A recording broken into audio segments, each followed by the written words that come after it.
किसी गांव में एक गरीब व्यापारी अपने गधे के साथ रहा करता था। व्यापारी का घर बाजार से कुछ दूरी पर ही था।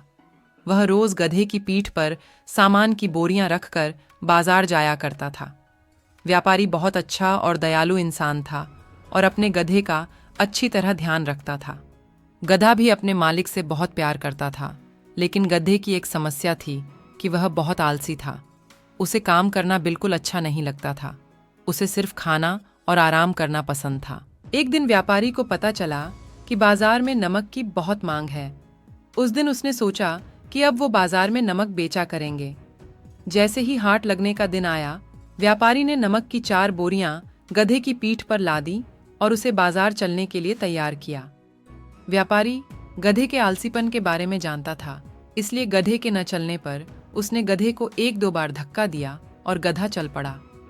नमक की बोरियां थोड़ी भारी थीं, जिस वजह से गधे के पैर कांप रहे थे और उसे चलने में मुश्किल हो रही थी।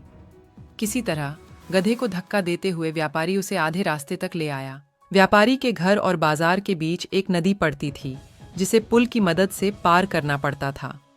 गधा जैसे ही नदी पार करने के लिए पुल पर चढ़ा और कुछ दूर चला, उसका पैर फिसल गया और वह नदी में गिर गया। गधे को नदी में गिरा देख व्यापारी घबरा गया और हड़बड़ाते हुए तैरकर उसे नदी से निकालने जा पहुंचा। व्यापारी ने किसी तरह अपने गधे को नदी से बाहर निकाल लिया। जब गधा नदी से बाहर आया तो उसने देखा कि उसकी पीठ पर लदी बोरियां हल्की हो गई हैं। सारा नमक पानी में घुल गया था और व्यापारी को आधे रास्ते से ही वापस घर लौटना पड़ा। इस वजह से व्यापारी का बहुत नुकसान हो गया, लेकिन इस घटना से आलसी गधे को बाजार तक न जाने की एक तरकीब सूझ गई थी। अगले दिन बाजार जाते समय जब पुल आया तो गधा जानबूझकर नदी में गिर गया और उसकी पीठ पर टंगी बोरियों में रखा सारा नमक पानी में घुल गया। व्यापारी को फिर से आधे रास्ते से ही घर लौटना पड़ा। गधे ने हर दिन ऐसा करना शुरू कर दिया। इसके कारण गरीब व्यापारी को बहुत ज्यादा नुकसान होने लगा, लेकिन धीरे धीरे व्यापारी को गधे की यह युक्ति समझ आ गई थी।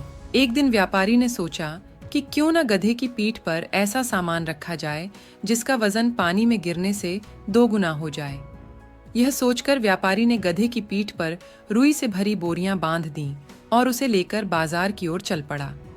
जैसे ही पुल आया, गधा रोज की तरह नदी में गिर गया, लेकिन आज उसकी पीठ पर लदा वजन कम नहीं हुआ, बल्कि और बढ़ गया।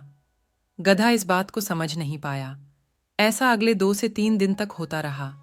व्यापारी गधे की पीठ पर रुई से भरी बोरी बांध देता और पानी में गिरते ही उसका वजन 2 गुना हो जाता।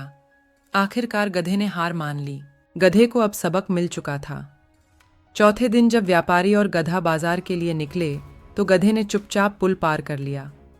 उस दिन के बाद से गधे ने कभी भी काम करने में आलस नहीं दिखाया और व्यापारी के सारे नुकसान की धीरे धीरे भरपाई हो गई। आलसी गधे की कहानी से हमें यह सीख मिलती है कि अपने कर्तव्य का पालन करने में कभी भी आलस नहीं दिखाना चाहिए। साथ ही व्यापारी की तरह सही समझ और सूझबूझ से किसी भी काम को आसानी से किया जा सकता है।